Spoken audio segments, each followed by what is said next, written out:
My name is Stephen Anthony Steppens. What makes you you? Life.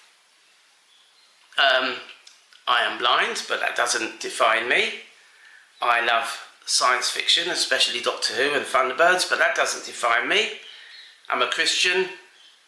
That defines me in many senses, but not completely. How so? Being a Christian, knowing Jesus is real, gives me a sense of perspective. Like, you listen to the news these days as a person, and you look at the news, and if I didn't know Jesus, I would be absolutely scared. But because I know Jesus, I have a total peace inside. But asking me about my science fiction, I'm a member of a club which I've been involved in for something like 27 years or so, and I love the people there. We have a great time. We've gone to many conventions, Doctor Who, Thunderbirds, all the different ones, and it's great fun, and I feel that gives me peace as well. I can escape to TV in those things, and people say to me, how's a blind person watch television? Well, one uses audio description when necessary, but other times you just listen to the sounds and use your imagination, and I'm very good at listening to voices. I find voices are really good for me to get somebody's character in my head, because I don't have any visual perspectives to go by. Yeah. What's your favourite part about being blind? Getting guide dogs.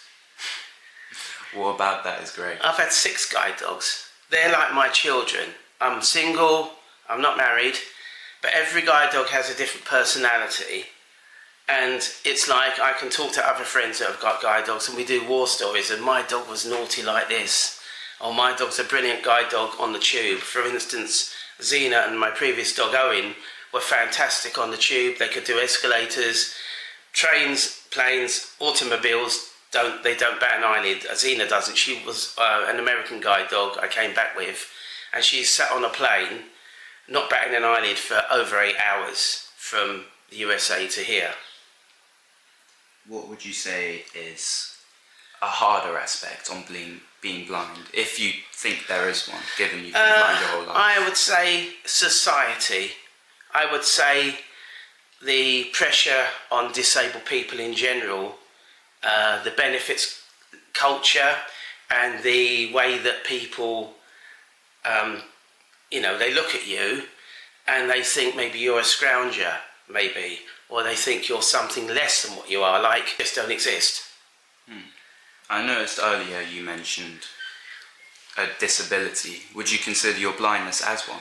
Yeah, well, I would in the sense that you can't do everything a sighted person could do. Maybe when there's driverless cars, I can get in a car and I can drive up the road to see Naaman's grandmum in Leeds, which would be great. I'd love to drive up the road rather than take a train, which is supposed to take the strain, and go up to Leeds and drive a car. But at the moment, driverless cars don't exist in a totally safe way yet. But in 50 years, they might. What would you say is your favourite part of being you? I have quite a good centre, and I think that's my favourite part of being me. I know who I am. I have a very clear view of how my life has gone. My favourite pastime actually is just lying on my bed, putting my favourite Doctor Who episode on, and just getting lost in that world again. I just love that. That's a pastime at home. But my other favourite thing is being around people, especially when we're singing to God in Sunday morning at church, and you can get lost in God as well. It's a specialness about that. You can get totally lost, and your mum would know about that, and you just get lost. It's just amazing, really. Thank you. Come on, girl.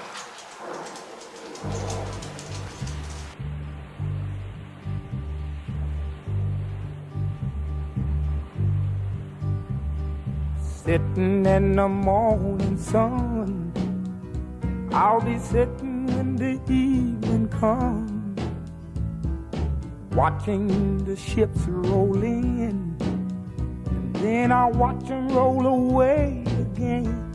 Yeah, I'm sitting on the dock of the bay, watching the tide roll away.